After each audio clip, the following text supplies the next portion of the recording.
Radio, 18h-20h, Frédéric Brunel. Eh bien bonsoir, très grand plaisir de vous retrouver. La poste bloquée, France Travail paralysé, des comptes bancaires piratés, des identités usurpées, des entreprises déboussolées. Nous vivons au rythme des cyberattaques. Aussi nous ouvrons le débat ce soir. Donnez-nous votre avis sur le compte X de Sud Radio et à l'antenne au 0826 300 300. Cyberattaque, pour vous le tout numérique est nécessaire, souhaitable, dangereux ou liberticide? Vous donnez votre avis. Et puis, le petit débat. Parmi les nouveautés de 2026, notez le renforcement de l'examen de naturalisation française. Ça tombe bien, le plus célèbre des naturalisés récemment, Georges Clooney, ne maîtrise pas la langue. D'où notre question.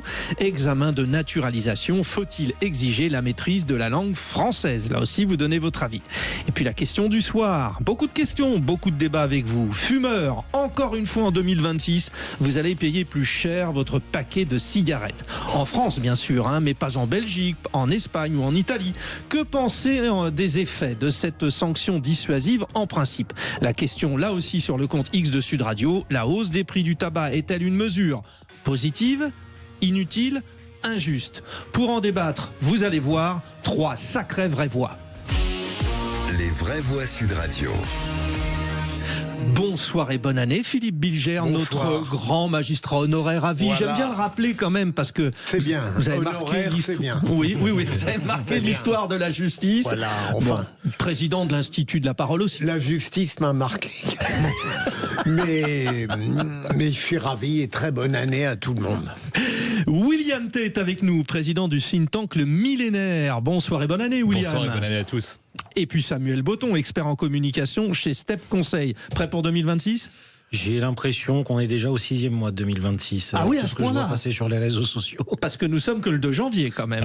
Je sais. Faut savoir. Vous êtes prêts pour le premier débat, le grand débat, c'est parti. Les vraies voix Sud Radio. Cyberattaque, pour vous le tout numérique est nécessaire, souhaitable, dangereux, liberticide. Avant de recevoir notre invité, grand expert, qui est avec nous, François Veriden, j'aimerais quand même autour de la table vous demander les vraies voix. Ça vous fait quoi ce tout numérique? C'est nécessaire mais ça fait peur? Philippe Bilger, comment vous négociez ça Je vais m'engager dans une banalité comme au sujet de la langue des OPS, c'est-à-dire que j'ai l'impression que cette modernité ou cette avancée structurellement est fondamentale, permet des progrès, mais que tout dépend comment on l'appréhende. C'est très banal de dire cela, mais j'imagine que l'humain en fait ce qu'il veut. Et malfaisant, il en fait une catastrophe. Bienveillant et compétent, il s'en sert pour le progrès. Vous choisissez quoi des 4 mots, Samuel Botton? Nécessaire, souhaitable, dangereux, liberticide? C'est un peu de tout. C'est le problème de notre génération, c'est qu'on est rentré dans l'ère du tout numérique à plein d'égards. Donc il faut composer avec ça. À la limite, ce qui doit nous faire peur, c'est qu'effectivement, je pense que le concept de vie privée n'existe quasiment plus de par le fait. Et puis après, la vraie question qu'il faut se poser, c'est celle de notre souveraineté numérique. Alors on a des belles entreprises françaises qui contribuent à bâtir des data centers dans le monde. Faudrait-il encore en bâtir plus en France et se poser la question de comment on empêche ça? Et William Tell, là aussi, nécessaire, souhaitable, dangereux, liberticide? C'était entre nécessaire et souhaitable. Oui. En fait, le problème qu'on a, c'est qu'à chaque fois qu'il y a un progrès, nous, on est toujours là en train de dire mais le progrès, il est absolu et parfois il pose des problèmes. Mais en fait, il pose des problèmes uniquement parce qu'on n'a pas réussi à l'appréhender. Si on choisit comment on appréhende, si on choisit comment on fait du progrès, comment on choisit comment nous, on se l'accapare et qu'on le subit pas, moi, je pense que ça peut être une bonne nouvelle. Mais il faut juste choisir, il faut voir quels sont les enjeux, comment on appréhende les différents défis et normalement, ça se passera bien. Ça tombe bien, nous avons un spécialiste avec nous et vous allez pouvoir le matraquer de questions, évidemment. François Veriden, membre de la French Tech et fondateur de Skyfall Protection. Bonsoir François et bonne année à vous. Bonsoir et puis bonne année à vous tous également, en espérant que 2026 ne soit pas trop catastrophique au vu de l'année et de cette fin d'année en termes de cyberattaque. Mais malheureusement, c'est pas en bonne voie. Oui, c'est vrai que pour le coup, on a pris cher. On est bien d'accord, Veriden, la meilleure prononciation, c'est comme ça. C'est absolument ça. Voilà, je n'ai pas usurpé votre identité par une espèce de cyberattaque que j'aurais voulu mener. Bon, vous avez entendu déjà la réaction de nos 3 vraies voix. Aujourd'hui, est-ce qu'on peut avancer sereinement avec finalement la faiblesse de notre défense anti-cyberattaque ? Alors, avancer sereinement, il ne faut pas non plus tourner dans la psychose. Les cyberattaques aujourd'hui sont de plus en plus sophistiquées. Bon, elles visent principalement, et on va faire état de la Poste qui en a pris une deuxième là en début d'année, qui pour cette typologie de cyberattaque est de clairement paralyser des services pour les citoyens. Voilà, c'est le but primaire de cette typologie d'attaque-là. Il ne faut pas oublier une chose, c'est que les premiers remparts aux cyberattaques, c'est vous, moi, le citoyen, par son hygiène numérique. Et je reviens à l'une de vos vraies voix qui en a fait état tout à l'heure. Effectivement,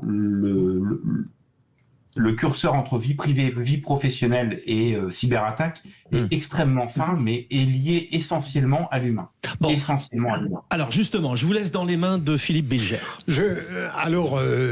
Contrairement à mes amis, je ne suis pas un spécialiste de tout ça, mais je voudrais vous demander un peu naïvement, comment se fait-il que, alors que dans l'histoire de notre société, certains progrès indiscutables ne se sont pas retournés contre la société qui pouvait en bénéficier, comment se fait-il que pour la cyberattaque, ce soit l'inverse? Est-ce que c'est notre siècle qui est malfaisant, ou est-ce que tout naturellement, on a compris les faiblesses de cet outil et on s'en sert contre les ennemis?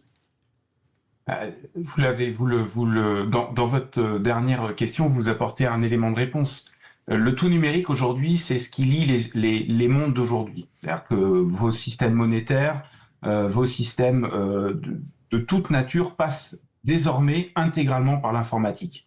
Donc automatiquement, lorsque vous avez une faille qui est découverte par un attaquant, qui, je rappelle, a toujours un temps d'avance sur celui qui crée le logiciel, et qui essaye de le maintenir et d'éviter justement de maintenir son logiciel, eh bien l'attaquant a toujours un temps d'avance. Et encore une fois, l'éternel débat du gendarme et du voleur. Le voleur aura toujours un temps d'avance sur le gendarme.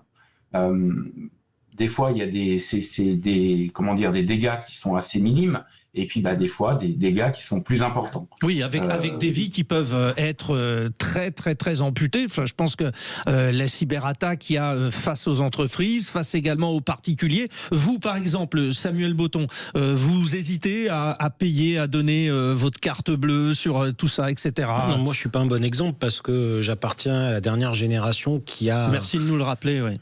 Non, j'ai pas fini. Et je suis comme vous, nous avons un point commun. J'appartiens à cette dernière génération qui n'est pas née avec un ordi dans les mains, mais qui l'a découvert à 10, 12, 13 ans. Donc j'ai une culture qui fait que, effectivement, hormis pour ce qui est incontournable, les places d'achat de train ou autre, je suis très réticent à laisser mes données. Mais vous parliez d'hygiène numérique, et je considère que ça fait partie de ma démarche. Après, il y a des moments où on peut plus y couper. Alors, sur le volet entreprise, moi, je voulais vous poser la question. On a eu une attaque massive, il me semble, début décembre, qui a paralysé de nombreux sites, je dirais, d'intérêt public, comme ChatGPT, Canva, Grindr et quelques autres. Là, encore des cyberattaques. On a beaucoup parlé du citoyen en tant que tel, mais sur les sociétés, finalement, vers qui on doit se tourner et comment est-ce qu'on peut l'expliquer ? Alors, vis-à-vis des sociétés, effectivement, il y a une prise de conscience qui a été un peu tardive de la part des dirigeants, pour deux raisons. La première est que, ce qui concerne les PME-PMI, souvent se disent je suis trop petit, donc je ne vais pas intéresser un hacker de quelque nature que ce soit. Et puis, lorsqu'ils se sont fait attaquer, ils se sont mis à creuser un petit peu le dossier et s'aperçoivent que ça coûte quand même assez cher. Et donc renonce dans bien des cas de figure. Ça, c'est un premier élément de réponse. Le deuxième élément de réponse que je souhaite apporter, c'est que bien souvent, on a des prestataires vers qui ces dirigeants se tournent, qui vendent des prestations de protection informatique qui, au final, ne la maîtrisent pas. Et lorsque le mal est fait, eh bien, il est trop tard. Il est trop tard. Donc, il y a un problème de formation, il y a un problème de compétences, bien qu'on ait des sociétés aujourd'hui qui se développent, telles que la mienne, sur des sujets que j'estime stratégiques pour notre souveraineté nationale, puisque je rappelle quand même que le tissu économique français et le PIB reposent quand même sur 89% de PME-PMI, en termes en termes de revenus. Donc oui, Donc c'est nécessaire et vous faites un métier d'avenir. Avant la petite respiration, bon, on va revenir parce que ce débat est important. Mais William Tay, vous qui êtes de la génération qui n'avait pas connu le Minitel non plus, est-ce que aujourd'hui, vous hésitez finalement à livrer des informations sur les sites, etc., etc. Ah mais moi je suis prudent, mais je m'en fous un peu. Ah non, oui. Je m'en fous complètement. C'est-à-dire vous n'avez rien à perdre, c'est ça? Non, c'est-à-dire que moi j'ai toutes mes cartes enregistrées, j'ai tous mes mots de passe enregistrés sur ordinateur, j'ai tout. Donc en fait, il y a tous les trucs, ça m'aide à tout retenir, sinon j'arriverais pas à retenir tout moi-même. Donc en fait, c'est pas vraiment ça mon intérêt. Moi, mon intérêt, c'était plutôt la question qui était posée. C'est comme vous l'aviez amené, j'ai eu ça comme question. C'était comment on a grandi avec un service numérique qui était plutôt gratuit au début, Google, YouTube, Facebook, etc. Est-ce qu'en fait, on n'a pas du mal, nous, comme entreprise ou comme acteur économique, à mettre un prix sur en fait les données, etc. Et donc c'est pour ça qu'on n'est pas réticent à mettre de l'argent en termes de protection. Est-ce que c'est pas ça le sujet, le mal français? En fait, on est sur une mutation en cours et qu'on n'est pas encore assez à maturité pour pouvoir protéger efficacement. Voilà ce qui donne envie d'en reparler dans quelques instants, puisque justement on va aborder le sujet avec vous, William Tay, Philippe Bilger, Samuel Botton et notre spécialiste François Veriden. Intervenez au 0826 300 300 les auditeurs. Cyberattaque pour vous, le tout numérique est nécessaire, souhaitable, dangereux, liberticide. Faites vos jeux. Sud Radio. Parlons vrai. Sud Radio. 18h20, Frédéric Brunel. Nouvelle cyberattaque majeure contre la Poste, après celle contre France Travail avec ses 340 000 demandeurs d'emploi touchés. 47% des entreprises affirment avoir été victimes d'une cyberattaque en 2024. N'en jetez plus, nous vous posons la question. Cyberattaque, pour vous, le tout numérique est nécessaire, souhaitable, dangereux, liberticide. On a senti, Philippe Bilger et moi-même, on va dire la génération de ceux qui ont un petit peu de passif derrière eux, se méfier. Les deux jeunes, là, un petit peu isolés dans leur coin, William Tay et Samuel Botton, plutôt détendus. Bon, notre spécialiste François Veriden, membre de la French Tech et fondateur de Skyfall Protection, nous explique, répond à nos questions. Mais justement, vous en avez, vous les auditeurs. Patrick est au 0826 300 300. Bonsoir Patrick. Bonsoir tout le monde et bonne année à tous. Eh bien, vous aussi, plein de bonheur. Patrick, vous nous appelez d'où ? De Livry-Gargan. Très bien, donc on est dans la Seine-Saint-Denis, 93. Exactement. Voilà, alors, cyberattaque, le tout numérique, vous en êtes plutôt adepte ou pas du tout ? Moi, je pense que c'est surtout inéluctable. C'est un peu comme si on faisait un débat sur l'électricité, un bien, un mal. Alors là, vous faites plaisir à Samuel et à William. C'est complètement ça. Allez-y, Patrick. Ouais. Donc pour moi, c'est inéluctable. Et donc, par contre, dans tout progrès, il faut pouvoir avoir l'antidote à ce qui va être néfaste. Et je dirais les entreprises, par exemple, parce qu'on parle d'elles, elles ont fait d'énormes gains de productivité dans le tertiaire en particulier, autour de la digitalisation. C'est incroyable le nombre de salariés qu'on a pu supprimer, le nombre d'impressions qu'on a pu supprimer, la rapidité qu'on a pu établir sur des process. Donc ça fait des gains, mais il faut, c'est un peu l'idée qui avait été donnée, il faut regarder un petit peu de côté pour se dire, face à ce gain, maintenant j'ai un risque, puisque tout est sur des serveurs. Donc ça peut être détruit, ça peut être hors service. Et donc, comme on prend tout de suite les gains, tout être humain est comme ça, on prend d'abord les gains, et après on s'aperçoit que potentiellement on leur mettre un peu de côté pour se protéger des conséquences néfastes qu'on peut avoir, ou la fragilité que l'on crée. Comme on crée cette valeur, que c'est devenu stratégique. Moi je suis dans une entreprise de 800 collaborateurs qui fait 500 millions d'euros de chiffre d'affaires. Et vous faites appel à une société comme celle de François Veriden, par exemple, pour assurer on fait partie d'un grand groupe, donc on a, l'équivalent de contrat de cette nature. Et ce que m'explique le directeur des systèmes d'information et de la sécurité informatique, c'est pas est-ce qu'on va être attaqué, il est attaqué tous les jours. Tous les jours, il y a du hameçonnage, tous les jours, il y a des tentatives, alors qu'on n'est même pas une entreprise qui a vocation à parler au grand public. On est avec des gens qui s'équipent, avec l'intelligence artificielle, ils sont capables de démultiplier les attaques à tout va.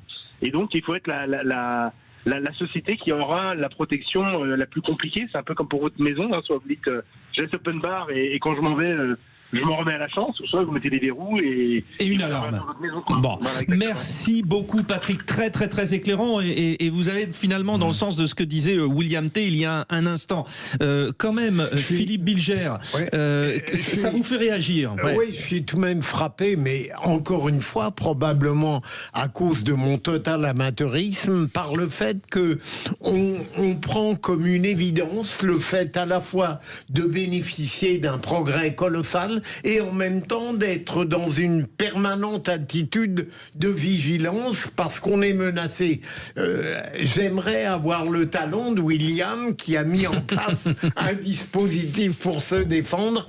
Je trouve surprenante l'attitude psychologique qu'impose une certaine modernité. Mais vous savez Philippe, c'est finalement très beau ce qui est en train de se passer sur ce plateau et j'en attendais pas moins, c'est qu'il y a des différences de génération. Et cette histoire de numérique, c'est aussi une histoire de génération. Vous le confirmez, François Veryden, parce que vous qui proposez, vous qui avez des solutions, il faut tenir compte des jeunes comme William T qui ont déjà tout maîtrisé, et puis des anciens comme moi, comme Philippe Bilger.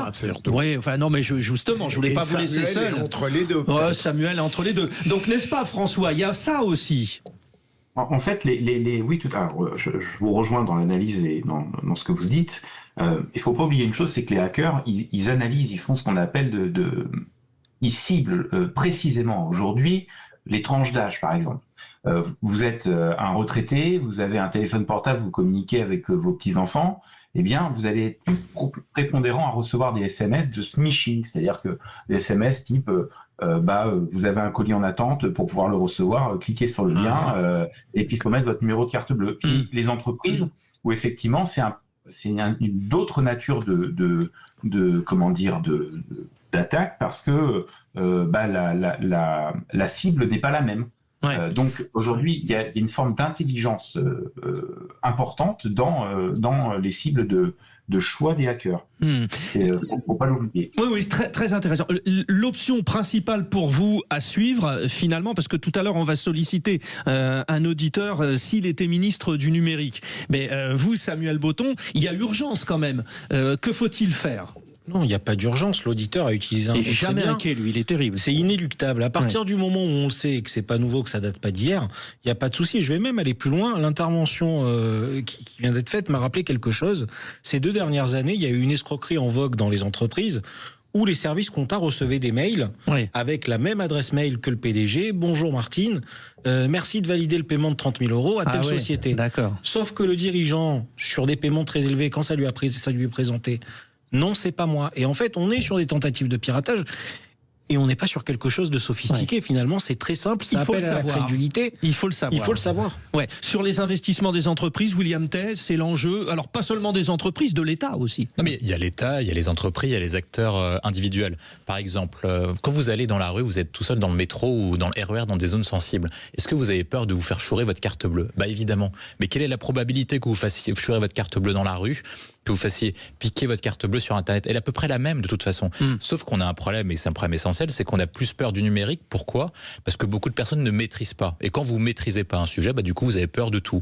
Moi, je pense qu'il y a une culture à appréhender pour l'ensemble des acteurs, d'appréhension des enjeux du numérique, d'appréhension des sujets. Et en fait, par exemple, chacun, pour tous ceux qui résident dans la région parisienne, vous savez à quels endroits vous devez vous balader ou pas le soir. De la même manière, si vous avez une culture numérique, vous savez dans quel endroit, sur quel site vous allez payer avec votre carte bleue ou sur quel site vous n'avez pas la payer. Et tout Philippe Bilger boit vos paroles. Et on conclut là-dessus, messieurs. Je trouve qu'il y a un paradoxe. À la fois, je dénonce la contradiction entre le progrès et la suspicion qu'on a en permanence, mais je n'ai jamais peur, William, moi, quand qu'on me le vole, ma carte bleue comme ça. En revanche, le vol classique, j'en ai pas. Bon, c'était savoureux cet échange. Merci François Veryden, membre de la French Tech et fondateur de Skyfall Protection. Vous nous avez éclairé, même si on vous rappellera sans doute, parce qu'on n'est pas à notre dernière peur. Il nous faut un ministre du numérique, justement, au 0826 300 300. Les vraies voix Sud Radio, si j'étais ministre. Qu'est-ce que je vais devenir ? Je suis ministre, je ne sais rien faire. Celle-là, chaque jour. Et chaque jour, en l'écoutant, on rigole. Xavier à Floirac, en Gironde. Monsieur, vous êtes ministre. Bonsoir et bonne année.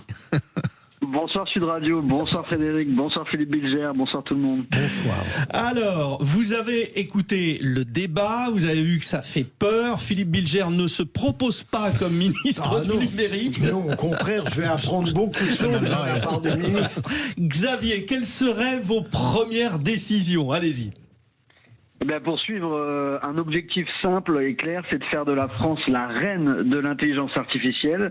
Je proposerai au Premier ministre et au Président de la République un grand plan intelligence artificielle, notamment pour répondre à un enjeu déjà de formation.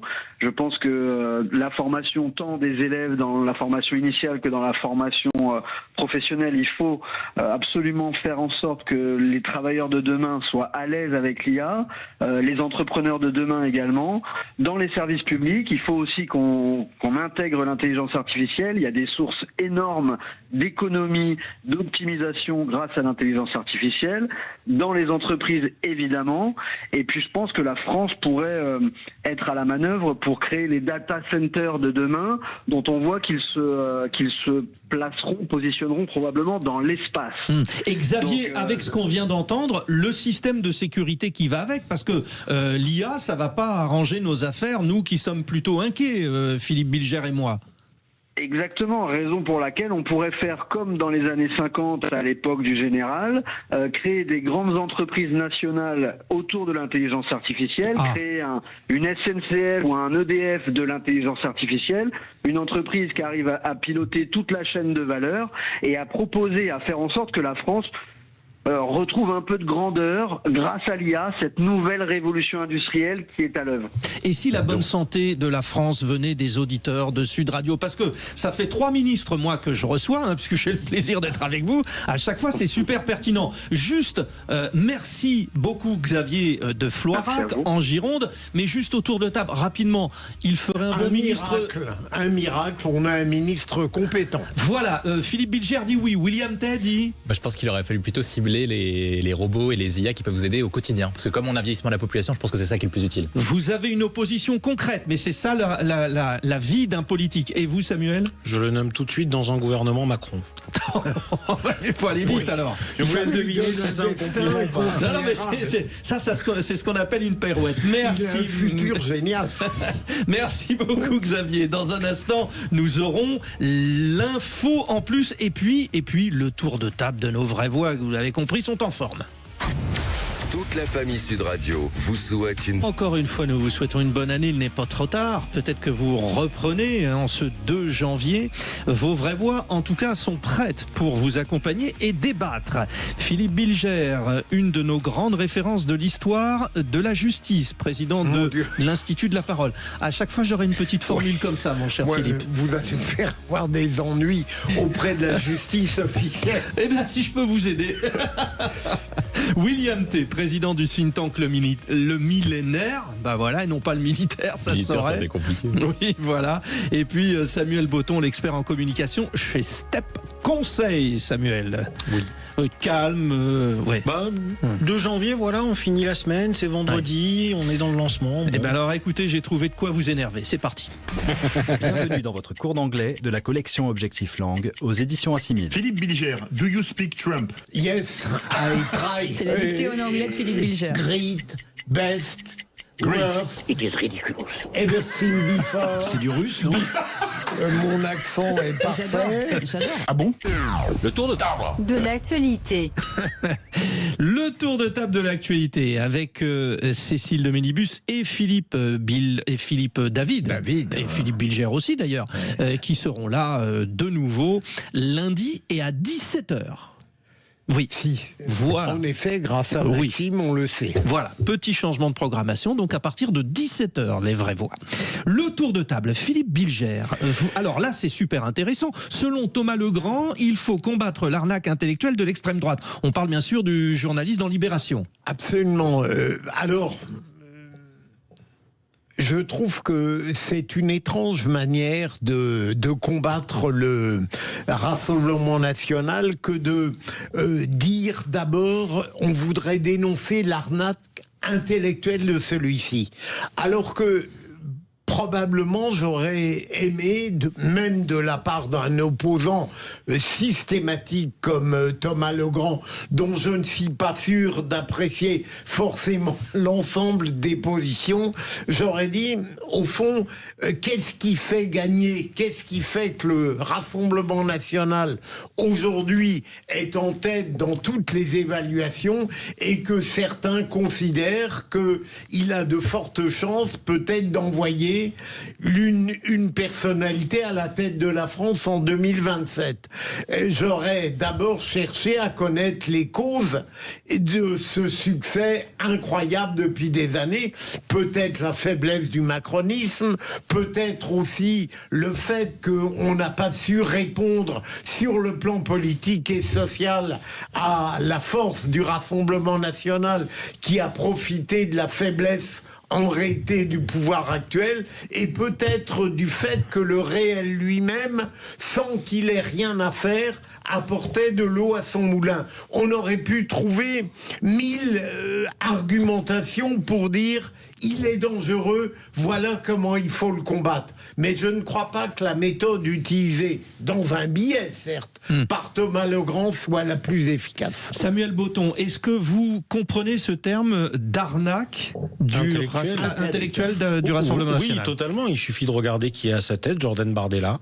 On propose quelqu'un qui n'a jamais travaillé et qui vient me donner des leçons sur comment est-ce qu'il faudrait investir, comment est-ce qu'il faudrait gérer un pays, alors que finalement, il a tenu 2 mois à la fac, et que depuis, c'est un apparatchik. Bon, en même temps, c'est un travail politique. Hein. Oui, c'est un vrai travail, et c'est moi qui le paye. Voilà, c'est de l'argent public, donc aujourd'hui, le contribuable, c'est moi. Parce qu'il est député européen, c'est ça. Ouais. Et député européen, il est aussi à la tête du Rassemblement national. Les partis sont financés en partie par de l'argent public. Donc là-dessus, c'est un premier point. Après, l'arnaque intellectuelle, Philippe, elle est sous nos yeux à chaque fois, à chaque déclaration. Quand vous avez des dizaines de députés en plateau qui disent tout et leur contraire à des moments similaires et sur des mêmes tranches, c'est qu'à un moment, on ne sait pas où ce parti va, et surtout économiquement, c'est très moyen. Ce qui manque aussi à votre biais, c'est de dire qu'aujourd'hui, pourquoi est-ce que le Rassemblement national est aussi haut? C'est parce qu'il n'a jamais eu l'occasion d'exercer les plus hautes fonctions, et donc ça joue en sa faveur.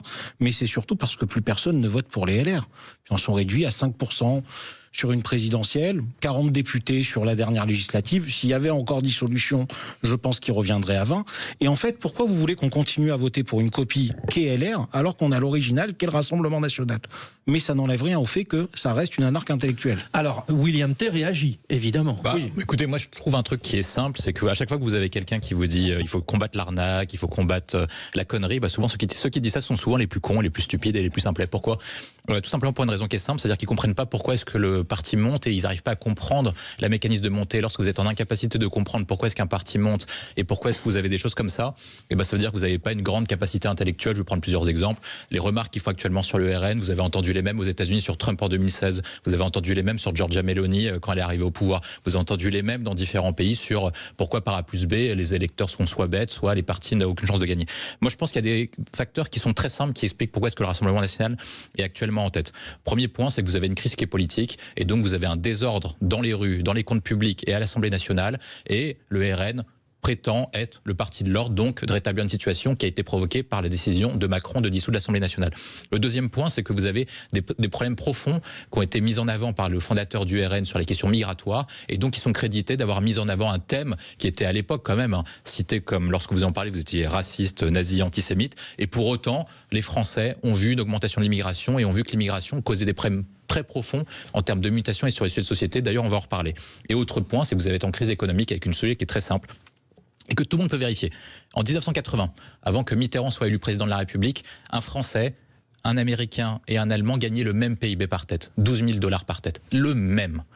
Aujourd'hui, la France, 46 000, Allemagne 56, un Américain 80 000. Et donc les Français se disent, pendant 40 ans on a écouté des politiques qui nous expliquaient par A plus B pourquoi est-ce que les autres étaient nuls, et au final ils nous ont conduits dans un désastre économique profond, et je pense que ces facteurs ne disent pas on croit aux idées du Rassemblement national, mais au moins, comme c'est le seul qui n'a pas exercé et comme il propose une logique qui est différente sur tous les sujets que vous avez mentionnés, peut-être qu'il faut tester. Vous êtes sur Sud Radio, 2 points de vue différents à partir d'un regard, celui de Philippe Bilger. C'est du régal. Alors passons à votre sujet. Samuel Botton, 1er janvier et première victime de narcotrafic à Marseille, qui est votre ville.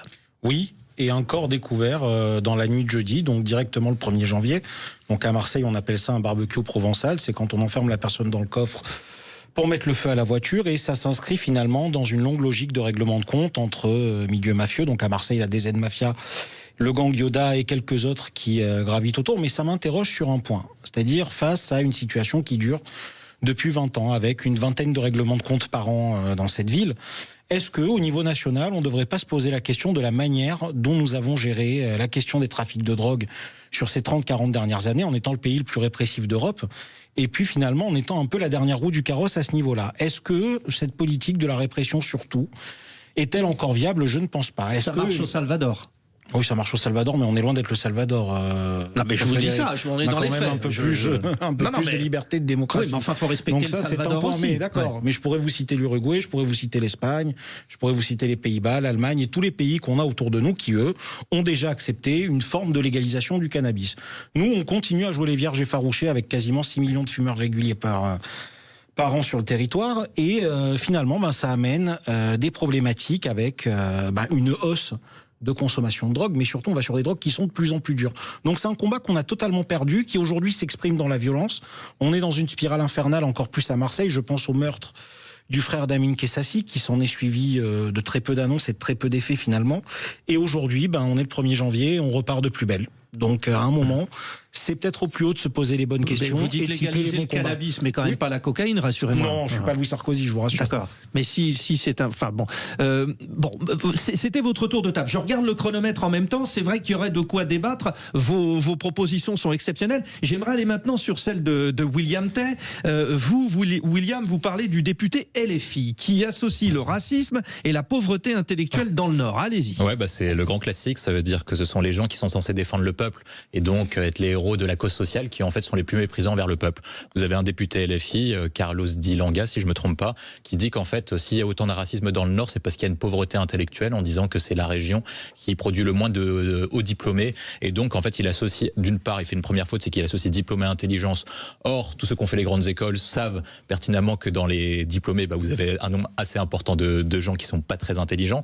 Et deuxième point, c'est qu'en fait il considère que le vote est intimement lié à la question du diplôme et du statut social. C'est-à-dire qu'il n'y a rien de plus discriminant et rien de plus renvoyant à ses origines sociales et ethniques que pour ces personnes-là. Et moi, je pense que quand on parle d'arnaque, c'est cette vraie arnaque qu'il faudrait dénoncer. C'est des gens qui disent qu'il faut faire quelque chose, mais qui font exactement l'inverse. Lorsque vous défendez et vous dites qu'il y a une dignité à l'homme, vous considérez une dignité à l'homme. Lorsque vous dites qu'il faut respecter tous les gens, vous respectez tous les gens. Eux, ils disent qu'en fait, il faut respecter les gens uniquement si vous êtes de gauche, si vous êtes bien pensant, et surtout si vous votez LFI. Je suis pas sûr que ce soit une bonne raison de commencer l'année. Carlos Martins Bilongo, précisément, qui est député français du Val d'Oise. Réaction Philippe Bilger. Sur X, récemment, tout à l'heure, j'ai vu qu'il a affirmé, en gros, pour aller vite, qu'il avait été mal compris. Il est assez souvent mal compris, il faut être juste. Et c'est vrai qu'émanant de cette personnalité qui a connu quelques aléas, et d'autre part d'un député LFI, tout de même, je n'ai pas de suspicion de principe à l'égard de la dilection populaire de LFI. Parfois, je l'imagine sincère, mais de sa part, c'est tout de même assez incroyable ce mépris qu'il distille. Il avait fait quelques sorties dans le média Africa, où justement il parlait du renouvellement, du grand remplacement à l'envers. C'est une interview fleuve où il y a énormément de choses à retenir, ce qu'a dit William. Il y avait également la question de la promotion canapé de Rachida Dati qu'il avait évoqué. Il s'est fendu d'un communiqué de presse quelques heures après pour dire « je m'excuse, j'ai été mal compris ». Bon, voilà, rien de plus à ajouter. Mais ça veut dire quoi? Ça veut dire que aujourd'hui, ça discrédite tout le parti ou certains membres du parti? Vous qui êtes plutôt de gauche, Samuel. Mais pas LFI. Mais pas LFI. À aucun moment. Je vous ai toujours dit que je condamnais ce qui était à l'extrême. Alors justement, donc aujourd'hui, les gauchistes comme vous disent surtout pas LFI. Ah non, mais moi, LFI, vous m'auriez posé la question à la première dissolution, je vous aurais dit, si le PS veut s'en sortir, il faut partir seul, quitte à revenir avec moins de monde, mais au moins montrer qu'il y a un affrontement et qu'ils peuvent leur tenir la dragée haute. Ils ont voulu y aller ensemble, ça a porté ses fruits parce que le Front républicain a continué d'exister, je pense pas à bon escient d'ailleurs. Mais sur le reste, qu'est-ce que vous voulez que je fasse? Que je commente toutes les déclarations des fous du bus à chaque fois qu'il y en a une? Là, on est en période de vacances, c'était plutôt calme, mais ça va reprendre bon an, mal an. Alors, ce qui est assez difficile, et à chaque fois j'essaye de me faire l'avocat du diable, c'est que souvent, personne finalement ne défend trop LFI. Mais quand même, William Tay, dans les prévisions, alors pas sur les municipales bien sûr, mais personne n'exclut le fait qu'LFI rejoue un rôle important sur la prochaine présidentielle. Ah non, mais ils vont jouer un rôle important. Alors pourquoi ? Comment est-ce possible avec ce que vous dites tous ? Déjà, premier point, il y a à revenir sur la remarque. Toutes les personnes d'origine étrangère qui sont un peu classées au centre ou à droite vous diront tous la même chose. Vous prenez quasiment plus de remarques maintenant. De toute façon, il y a eu la Seconde Guerre mondiale, il y a eu une ostracisation extrême contre l'extrême droite. Vous prenez quasiment aucune remarque. Vous n'entendrez jamais ça le bol de riz, ça l'asiate, etc. de la part de quelqu'un qui vote RN ou qui vote LR. Ça n'existe quasiment pas. Moi, encore quelques années, Isabelle Balkany le faisait dans son local de campagne. Oui, avec le militant. Mais c'est encore quelques années. Ça arrive très rarement. Quand vous prenez des remarques ethniques, et ceux qui vous renvoient à vos origines ethniques et sociales, c'est les gens les plus à gauche, c'est les plus antiracistes qui sont les plus racistes. Moi, vous pouvez regarder sur Facebook, vous tapez, c'est des drapeaux de types qui sont avec la Palestine qui dira asiatique, espèce de raciste. C'est pas mal pour commencer. C'est les gens comme ça. Pour ensuite après répondre à votre question sur pourquoi est-ce que LFI monte, parce qu'en fait, vous avez des facteurs profonds qui font que la gauche est dans un état où ils sont complètement perdus. Ce sont des gens globalement qui en fait ont voté, je pense, toujours contre quelque chose. Donc du coup, si vous votez contre quelque chose, vous votez pour le parti le plus radical et celui qui parle le plus. Vous parlez de la gauche en général ? La gauche en général. Donc, parce que chez les socialistes, il y a des propositions, ils sont très actifs à l'Assemblée nationale. J'ai même souvenir que c'est LR qui bloque sur les questions budgétaires. Vous avez 25% des gens qui vont voter à gauche, quoi qu'il arrive. Et ensuite, parmi les gens qui votent à gauche, ils ont le choix entre des offres qui sont quand même pas très fournies. Vous avez le choix entre Marine Tondelier. Voilà, vous avez Olivier Faure et Jean-Luc Mélenchon. Et Glucksmann. Oui, mais Glucksmann, ça part. Glucksmann, ça part. Bah non, c'est de gauche. Fabien Roussel à droite, du coup. Vous avez le choix. Et Fabien Roussel aussi. Vous avez le choix entre ces trois personnes-là. 5. On peut comprendre que quand vous êtes de gauche, vous dites que celui qui est le plus talentueux, celui qui a le plus de qualité oratoire et le plus charismatique, c'est Mélenchon, et donc du coup des gens se tournent vers lui. Et moi je pense que c'est une faiblesse des gens de Olivier Faure. Et filé au second tour, c'est celui qui fera élire Marine Le Pen ou Jordan Bardella. Philippe Bilger, sur la gauche, même constat que William ? Je suis moins spécialiste de tout ça, mais je crois en revanche que, on l'a peut-être dit, que LFI a des chances peut-être sérieuses de se retrouver au second tour, dans la mesure où le RN bloque évidemment une place, puisqu'il y aura forcément le candidat quel qu'il soit, et que de l'autre côté, à moins que la droite et le centre comprennent l'obligation d'avoir un seul candidat, Mélenchon, entre les banlieues et une certaine jeunesse, mon Dieu, peut créer non pas la surprise, puisqu'il y croit, mais il fera le succès de Marine Le Pen ou de Jordan Bardella. C'est ça que je ne comprends pas du côté de LFI, qui ne le comprennent pas ou qui ne veulent pas le voir. C'était un régal avec nos trois vraies voix, au point de vue différent. Ça y est, le débat politique est relancé, nous sommes le 2 janvier. L'info en plus, dans un instant, on s'intéressera aux avantages justement de nos ministres, etc., etc. Sud Radio. Sud Radio, parlons vrai. Parlons vrai. Sud Radio. Parlons vrai. Sur carrefour.fr. Les vraies voix Sud Radio, 18h-20h, Frédéric Brindel.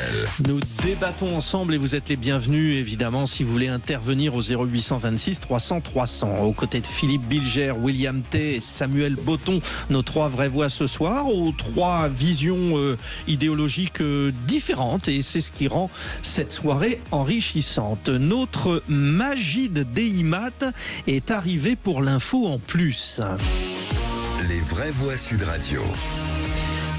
Depuis le 1er janvier 2026, Magid, les privilèges à vie accordés aux anciens premiers ministres et ministres de l'Intérieur appartiennent donc au passé. C'est officialisé par Sébastien Lecornu lui-même. Exactement, Frédéric, on peut le dire, c'est la fin d'un totem de la République. Pour donner une idée, tous les anciens premiers ministres et ministres de l'Intérieur se partageaient 24 chauffeurs, 24 voitures et 24 agents de sécurité. De quoi s'organiser un petit défilé militaire à chaque réunion. Et pour se rendre compte du coup, ça pique un peu, Frédéric. Dominique de Villepin, à lui tout seul, coûtait plus de 207 000 € par an. Édith Cresson, qui on le rappelle, n'a été Premier ministre que 9 mois au début des années 90, coûtait quand même 157 000 €. Et tous ces avantages, ça représentait pour l'État au total 4,5 millions d'euros par an. Rien que ça. Pour en parler, nous recevons Benjamin Morel, politologue et spécialiste des institutions françaises.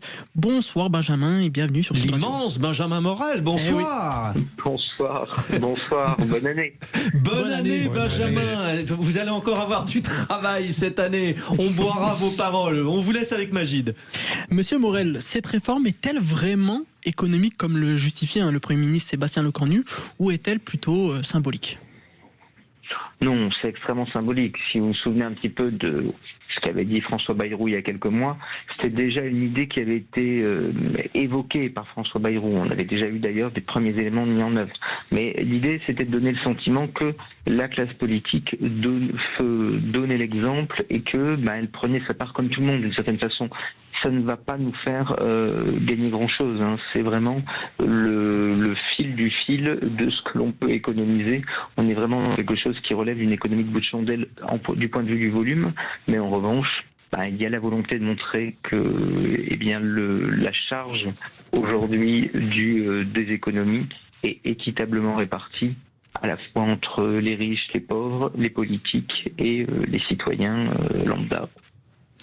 Et est-ce que justement ce type de mesure peut-elle changer la perception des citoyens envers les institutions par exemple ? Non.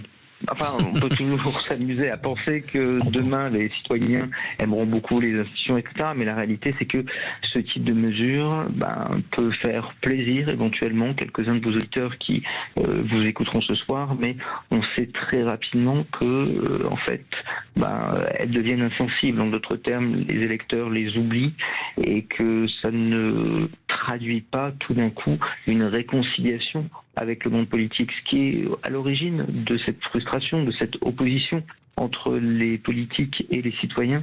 C'est bien plus large que quelques citoyens et que quelques privilèges dont je suis sûr d'ailleurs que la plupart des Français n'avaient pas vraiment tout à fait idée. C'est-à-dire que l'idée qu'il y aurait des privilèges des politiques, ça c'est vieux comme la politique. Vous savez, le premier moment où on débat des privilèges gigantesques des politiques, c'est sous la Révolution, quand on donne à l'époque quelques sous pour les parlementaires, pour qu'ils puissent tenir à Paris après que les États généraux soient devenus l'Assemblée nationale.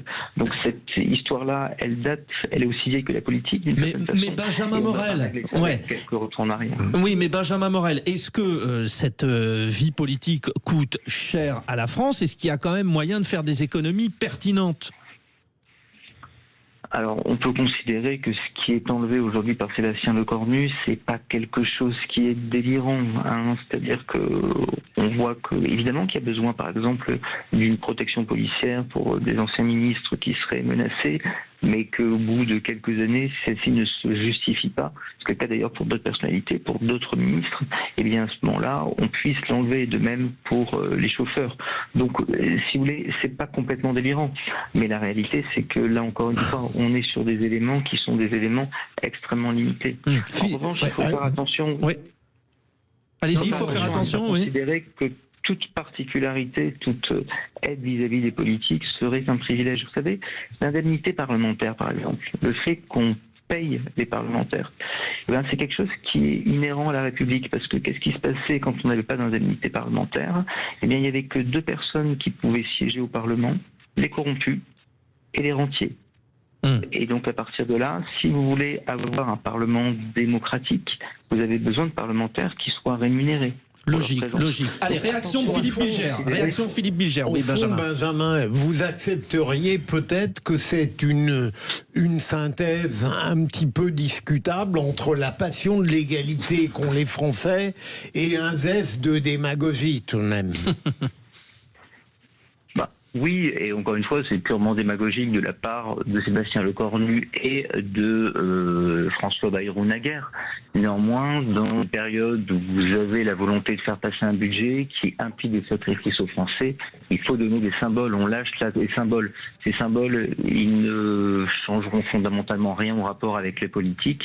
Néanmoins, ils permettent de donner le sentiment qu'il y a des efforts qui sont équitablement répartis, même si en fait, encore une fois, ça reste peanuts. Samuel Breton, ça sert à quelque chose ? Je vais me faire l'avocat du diable, histoire d'eux, mais j'ai tendance à penser qu'effectivement, ces privilèges sur lesquels on revient, ça permet aussi de de réduire le trou de déconnexion qu'il y a entre ces gens-là et la population française, peut-être de les remettre aussi un peu plus dans la vie du quotidien. Alors effectivement, la mesure est symbolique et on s'adresse à des personnes, si un Premier ministre, que ça risque très peu d'atteindre. Mais sur les parlementaires, effectivement, et d'autres fonctions, peut-être leur redonner un peu plus le goût de la normalité. Et vous, en tant que spécialiste de la communication, ça vous parle? William Tay aussi, petite conclusion. Salut Benjamin, bonne année. Déjà, une question simple. Est-ce que toi, tu préférerais, en fait, parce que quand on regarde les autres pays, les autres parlementaires et les autres ministres sont mieux payés que les ministres français. Est-ce que toi, tu penses pas que le problème, c'est qu'en fait, on a trop de parlementaires et trop de ministres, et plutôt, il faudrait avoir moins de ministres et moins de parlementaires, mais qui soient davantage payés et qui soient déjà de meilleure qualité, parce que peut-être ce que font les gens, c'est la distinction entre d'avoir des gens qui sont avec d'un faible niveau pour certains députés et qui sont peut-être trop payés pour leur qualité. Et ça en 20 secondes, Benjamin, pour la conclusion? Malheureusement, je suis assez d'accord avec William, c'est-à-dire que le fait de trop mettre de côté les parlementaires, de ne pas forcément bien les payer, entraîne une crise des vocations. Mais ce qui est surtout marquant, c'est pas tant le niveau de rémunération des parlementaires que ce qui leur est donné, notamment en termes d'enveloppe budgétaire pour avoir des collaborateurs.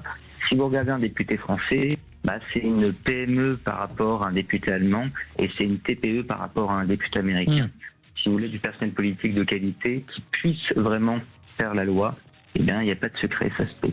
Merci Benjamin Morel, politologue constitutionnaliste et auteur de Le Nouveau Régime ou l'impossible parlementarisme. Excellente info en plus, une nouvelle fois Magid Deinat. Merci Frédéric. Merci pour cette semaine, je crois que vous allez vous soigner maintenant, parce que la petite grippette elle arrive.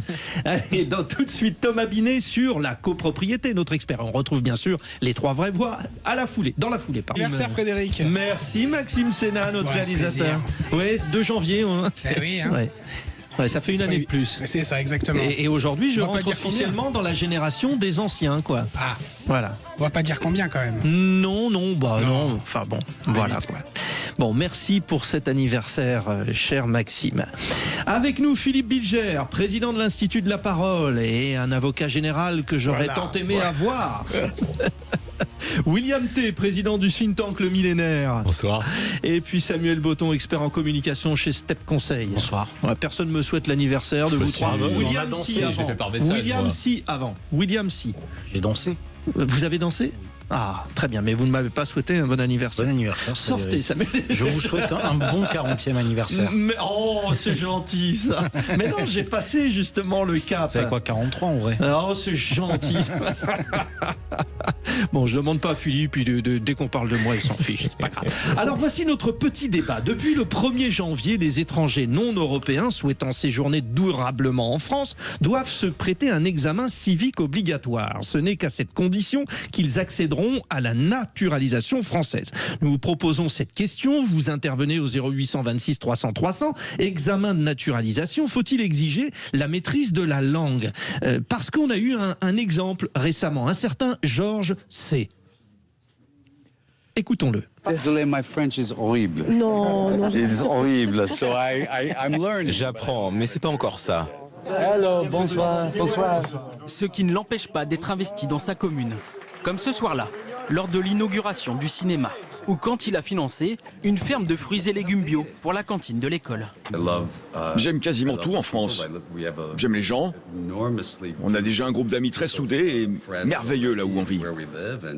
Bon, alors, quand on a un naturalisé comme ça, forcément, c'est super, mais en plus il aide. Mais ça sert, mieux vaut financer que parler français, Philippe Bilger. Ouais. Alors, j'ai posé une question tout à l'heure à Benjamin Morel. Moi, je suis un peu, alors que j'ai pas réellement une passion de l'égalité en général, là, je suis partagé. À la fois, je comprends le 2 poids 2 mesures dont on l'a fait bénéficier. Le couple est formidable et George Clooney, même dans sa réponse à Donald Trump, n'a pas dit la moindre bêtise. Et en même temps, l'égalité, comme l'a dit la ministre déléguée, elle était un peu gênée par cette manière de privilégier ce couple-là en ne faisant pas attention à l'absence de français de Georges Clooney. Donc je n'arrive pas à me déterminer. Bon, ça réagit au 0826 300 300. Roland de Saint-Étienne. Bonsoir Roland, allez les Verts, bonne année. Bon, merci, bonsoir Frédéric Brindel, bonsoir à tous et bonne année Sud Radio, meilleurs vœux. Merci. Vous dites quoi? Obligation de parler français quand on a la naturalisation ou pas? Non, mais je pense que oui, il faut pas être démagogique sur Georges Clooney, mais je vais y revenir après. Évidemment, pour moi, la naturalisation passe par l'excellente maîtrise du français. Mais je vais vous dire quelque chose, Frédéric Brindel, c'est pas pour la naturalisation. Je demande ça aussi pour le renouvellement des titres de séjour. Comment peut-on vouloir s'intégrer en France, au sein de la République, si on n'en parle pas la langue? Ça me paraît très compliqué. Et par rapport à Georges Clooney, mais pardonnez-moi, mais Georges Clooney, ça n'a rien à voir. Georges Clooney, c'est une immense star. Mais vous pensez vraiment que Georges Clooney, vous allez avoir le ministère des Affaires étrangères qui vont lui dire vous parlez pas français, c'est pas grave, hein, on va pas vous mettre français, mais c'est pas Georges Le Clown, les mecs, hein, c'est Georges Clooney, c'est une immense star. Et j'aimerais rebondir parce que ça m'a beaucoup fait rire. Ce qu'a répondu une excellente journaliste de Sud Radio, Maud Koffler, excellente journaliste, où le député Sylvain Maillard s'était ému que certains du Rassemblement National, alors je suis pas du RN, mais c'est ce qu'avait dit le député Sylvain Maillard, avait dit oui, mais bizarrement pour Georges Clooney. Vous n'êtes pas, vous ne dites rien. Et elle a répondu, mais peut-être que toutes les immigrations ne se valent pas. Bah oui, elle a un peu raison d'un côté. Vous avez Georges Clooney, immense star, qui a investi en France, mine de rien. Il a investi, il a acheté un méga domaine dans le Var et tout. Et ben oui, peut-être qu'on va être plus enclin à faire l'impasse sur la naturalisation que par exemple un OQTF qui veut demander à être naturalisé français. C'était très percutant et merci mille fois Roland pour cette intervention. Ça réagit les vraies voix. Samuel Botton. Alors déjà, bon, il n'a pas la même procédure qu'un OQTF. En l'occurrence, c'est une procédure spéciale de par son statut qui lui a permis d'obtenir la nationalité. Après, je dirais avec un peu d'humour, à l'époque, on a eu le même débat sur Neymar au PSG, qui après 3 ans en France, n'était pas capable d'aligner 2 mots de français. Et plus généralement, on a ce même débat sur des footballeurs qui viennent dans notre pays, qui ne veulent pas apprendre la langue. Et vous qui êtes Marseillais, vous étiez contre la naturalisation de Neymar, évidemment. Non, j'étais très content, je savais que ça allait dans le mur. Au-delà de ça, et plus sérieusement, c'est-à-dire déjà prendre en compte que la langue française est l'une des plus difficiles dans le monde, au moins dans les 10 plus compliqués. Et la question que je me pose, c'est de quelle maîtrise on parle. C'est-à-dire, moi, aujourd'hui, vous me posez la question, j'ai des étudiants, quand je corrige des copies, il y a beaucoup de fautes d'orthographe. Qu'est-ce qu'on fait ? On leur enlève la nationalité ou pas? Est-ce qu'on parle d'un français parlé? Est-ce qu'on parle d'un français écrit? Jusqu'à quel niveau? Comment? De quelle manière? Après, je suis d'accord. Effectivement, il est inconcevable d'être naturalisé français sans en maîtriser au moins les balbutiements de la langue et les traditions. Réaction, évidemment, William T. Mais en fait, le sujet, c'est pas est-ce qu'il faut naturaliser ou pas Georges Clooney, est-ce qu'il n'y a pas ou pas des questions d'égalité. Non, ça c'était le clin d'œil, c'était sur la maîtrise de la langue. Le vrai sujet, c'est simple, c'est qu'il faut inverser ce qu'on a nous en France ou auquel on donne la nationalité très facilement pour faire en sorte que l'acquisition de la nationalité soit une chance et pas un droit. Et ensuite, à partir de là, une fois que vous fixez ça comme principe, vous mettez en place, et Philippe sait comment ça marche, un faisceau d'indices. Vous mettez un certain nombre de critères qui fait est-ce que la personne qui devient française apporte au pays? Est-ce que la personne en France fait en sorte que la France gagne ou la France perde? Si c'est un coût, si c'est un bénéfice pour notre économie, si c'est un coût, un bénéfice pour notre culture. Ça c'est fluctuant, on peut être exactement, et vous mettez un certain nombre de choses. Nous, le problème qu'on a, c'est pas que Georges Clooney devienne français ou qu'un autre devienne français ou que Neymar devienne français, ça ce sont des bonnes choses, parce qu'ils vont rapporter à la France, ils vont rapporter plus à la France que ce que ça va nous coûter. Le problème que nous on a en France, c'est qu'on a bradé notre nationalité à des personnes qui ne la méritent pas, qui ne maîtrisent pas les fondamentaux, qui renient notre histoire, voire même qui la contestent et qui détestent notre pays. Et qui en plus, au moins Georges Clooney se mérite là, c'est qu'il dit qu'au moins il aime la France. On donne la nationalité à des gens qui détestent notre pays. Et c'est pour ça qu'en France, vous avez beaucoup de gens qui sont contre ce principe-là et qui fait qu'on demande à être beaucoup plus exigeant pour les nouveaux venus. Et donc, vous avez une partie des nouveaux venus qui disent « Oui, mais c'est plus dur de s'intégrer. » Oui, mais justement, c'est parce que c'est plus dur de s'intégrer, parce que c'est plus dur de réussir dans le système français que vous allez être content de l'avoir, vous allez être content d'avoir réussi, vous serez fier et surtout vous serez fier de le transmettre. Et plus on est exigeant, plus on est sélectif, plus on a de chance d'avoir de bons Français plutôt que de gens qui viennent et qui crachent sur notre pays. Et cela étant, ce n'est pas facile d'avoir la nationalité française. Alors, suivant les pays dont on vient, aussi, Philippe Bilger. Oui, alors on m'a donné des exemples où des gens parfaitement bien ont un mal fou à l'obtenir, alors que d'autres, mécaniquement, l'ont obtenu et en effet, ils n'avaient pas véritablement le désir d'être français. D'où des problèmes après. Oui, Samuel Botton. Non, je ne sais que dire sur cette problématique, c'est-à-dire j'ai le sentiment qu'en fait on délivre des naturalisations à tour de bras quand je vous écoute, William, alors que c'est pas du tout le cas, et j'ai même l'impression que vous confondez des immigrés de deuxième génération qui, par le fait, sont français. Et les premières sont des naissances. Qui sont donc français. Vous avez des Français qui crachent aussi sur leur pays ou qui considèrent qu'ils ont été oubliés, abandonnés. Après, sur la question de l'immigration, on n'a pas le choix. Ouais. Oui, mais parce qu'ils sont arrivés en France parce que leurs parents étaient immigrés. Aujourd'hui, ils se retrouvent dans ce pays, pris entre une double nationalité et forcément un rejet qui peut y avoir. Ce que je condamne au même titre que vous, parce que vous avez des gens qui considèrent que la France ne leur a pas donné autant que ce qu'elle aurait dû, qui se sentent laissés de côté par le système. Donc forcément, ça amène à la problématique que j'évoquais. William, pour conclure pour répondre. Mais pour ces personnes-là, la France, c'est une chance et l'État ne doit rien à ces personnes-là. C'est à vous de l'apporter à l'État, c'est pas à l'État qui doit vous apporter quelque chose. Il faut arrêter d'inverser les valeurs. On a envie de penser à la phrase de Kennedy. De Kennedy, exactement.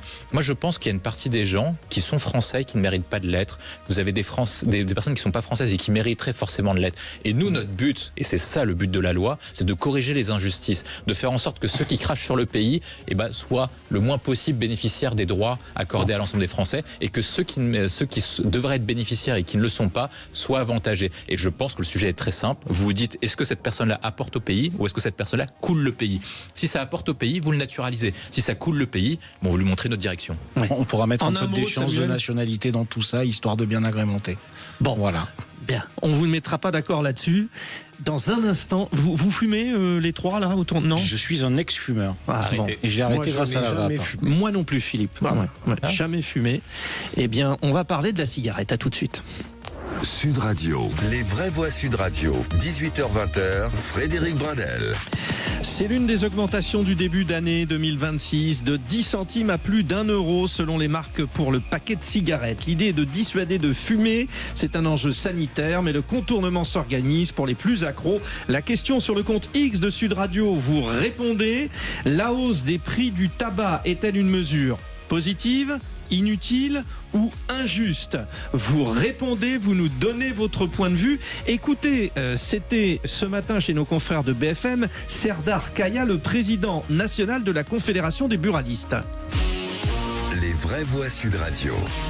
À cette heure-ci, mes collègues qui servent leurs clients doivent mettre les nouveaux prix, mais à l'inverse, le trafic, lui, se fait plaisir et c'est eux qui se frottent les mains face à un prix qui est exorbitant. Et je vous dirais, on parle d'Europe, mais à cette heure-ci, le prix du paquet de cigarettes en Espagne ou en Italie avoisine les 6-7 euros. Donc c'est là-dessus qu'on se dit qu'on passe parfois pour les dindons de la farce et c'est un peu difficile pour nous. Philippe Bilger, ça s'entend ça, hein? Bien sûr, et en même temps, moi, je ne comprends pas. À partir du moment où on considère que la cigarette fumée est un mal absolu, d'aucuns comparent ça même à des usages qui sont infractionnels. Pourquoi est-ce qu'on n'interdit pas la cigarette? Moi, ça ne me choquerait pas. Réaction Samuel Botton? Je trouve la prise de parole du représentant assez osée.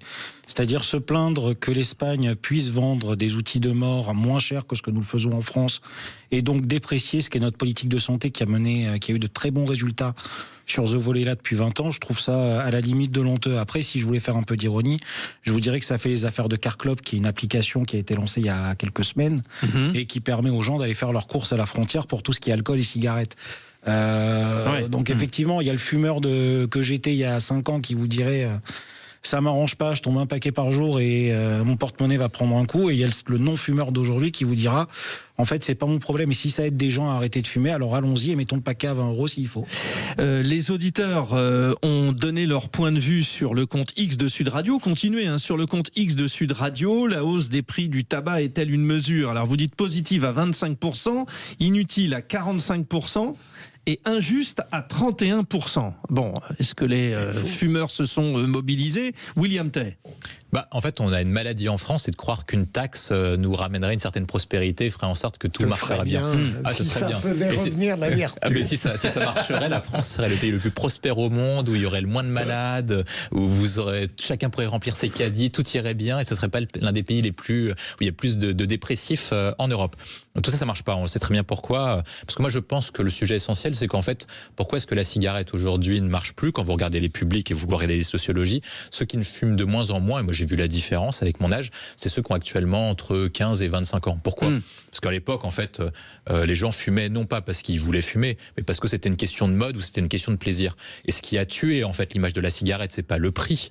C'est l'image qui était associée et le fait qu'en fait les gens avaient d'autres plaisirs à faire au quotidien. Donc en fait, moi je pense qu'on se trompe de combat parce qu'en fait ceux qui vont continuer à fumer seront toujours des sociologies qui sont particulières. Ça va être actuellement les plus âgés, qui n'ont pas forcément un pouvoir d'achat important parce que de toute façon ils ont arrêté de travailler.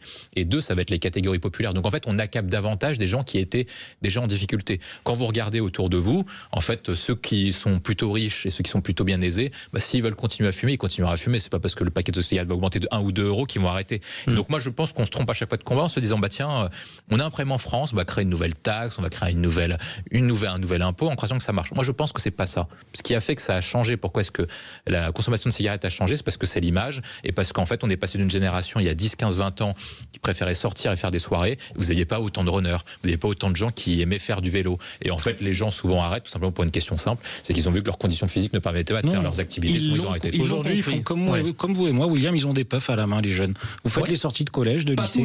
Pas tous. Pas tous, mais ceux qui, moi je me souviens, à mon époque au collège, il y avait ceux qui fumaient déjà à 13-14 ans. Moi j'ai commencé à fumer au lycée. Stone et Chardin. Oui, je me prenais pour Gainsbourg à l'époque, avec les Gauloises. Non, les gitanes, pardon. Oui. J'ai essayé ça aussi d'ailleurs, fut un temps. Donc non, aujourd'hui vous allez devant des collèges, des lycées, vous avez des élèves, des jeunes gens qui ont la puff à la main, la cigarette. Oui, mais il y a moins de gens qui ont la puff à la main à la sortie du lycée qu'à l'époque où les gens fumaient. William, non, je suis pas d'accord. Moi, je les vois. J'ai un lycée à côté de chez moi. Je ne vois que ça et à des âges où même moi, et c'est l'hôpital qui se fout de la charité, je me dis putain mais. Deux claques en fait. Tu as 16 ans, il est 7h du matin, soit tu as une clope à la bouche, soit tu es en train de tirer sur la puff comme un malade. Alors mais on est où? Alors j'étais pareil. J'étais pareil. Non, vous avez fait tout pire. Pareil. Vous avez fait pire avec ce que vous venez de nous dire. Je vous raconterai à l'occasion. Bon, 0826 300 300. Direction Montluçon, dans l'Allier Montluçon, n'est-ce pas Coralie? Bonsoir. Oui, bonjour tout le monde. Bienvenue et bonne année à vous. Meilleurs vœux, une bonne santé surtout. Et vous êtes, tenez-vous bien, buraliste. Alors, c'est quoi cette histoire d'augmentation? Vous réagissez comme les buralistes? Et on imagine, c'est injuste? Alors, c'est pas que c'est injuste. Alors, il y a 2 ou 3 de vos coéquipiers où je suis pas forcément d'accord avec eux, parce que c'est un discours de non-fumeur, donc forcément, ex-fumeur. de réagir comme ça. Bon. Il est un peu partial. Apparemment, il n'y a pas fumeur, mais bon, voilà.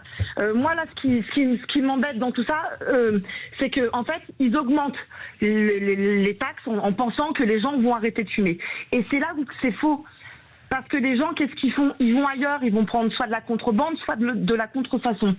Donc en fait, ce n'est pas aider les gens à arrêter de fumer, c'est donner de l'argent à moins à l'État, parce que c'est quand même une perte de 5 milliards. Par contre, ils vont se soigner où, ces gens qui vont chercher leurs cigarettes en Espagne? Ils vont se soigner en France.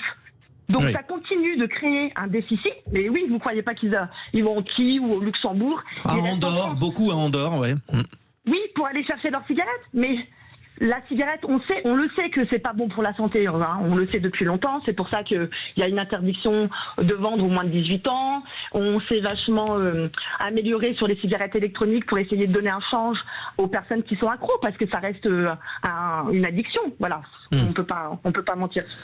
Bon, mais alors, par contre, voilà, c'est prendre. Vous justement, donc Coralie, à Montluçon, bon, il y a une culture très rock'n'roll à Montluçon. Hein, dans le centre de Montluçon, il y a des petits décors rock. Ça vous plairait? Allez à Montluçon, vous, Samuel Botton, là de Marseillais, là. Mais est-ce que vous avez senti, Coralie, avec l'augmentation des prix, parce que bon, il y a cette année, mais il y a eu avant, est-ce que la baisse de la consommation officielle chez vous, chez une buraliste, donc baisse quand le prix augmente? Ah oui, bien sûr, ça baisse tous les ans. Moi, depuis 3 ans, ça baisse tous les ans. Mais est-ce que ça monte sur la vape?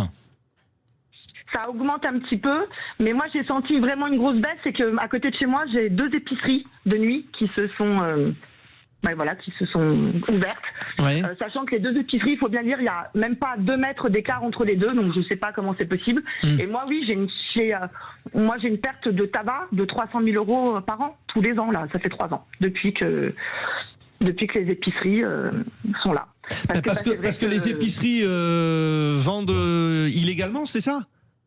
Les épiceries, les barbershops, même les cigarettes à l'unité. Ils vendent, bien sûr, des cigarettes à l'unité. J'entendais un de vos collègues dire les puffs. Les puffs sont interdits. Maintenant, mais vous allez dans les épiceries, ils en ont des puffs. Oui. Donc, c'est des produits qui sont importés et ils doivent y avoir encore plus de choses qui sont malsaines. Voilà. Je vais même aller plus loin. Les cigarettes que vous ciblez chez ces épiciers, elles viennent de l'étranger. C'est pas des cigarettes françaises, donc 80% des cas. Bien sûr. Mais bien sûr. Et donc, du coup, c'est plus dangereux. Bon, c'est terrible, hein, ça. Ouais. Merci Coralie de ce témoignage depuis Montluçon dans l'Allier. Merci de nous avoir éclairé. Bonne soirée à vous. Bon, réaction, Philippe Bilger. On vient d'avoir un exemple terrible. En même temps, Coralie a très justement dit que ceux qui n'ont jamais fumé n'étaient peut-être pas les plus pertinents dans ce type de débat. Moi, j'ai longtemps souffert parce que dans ma famille, ils fumaient beaucoup et j'étais victime de ce tabagisme passif et il m'était insupportable.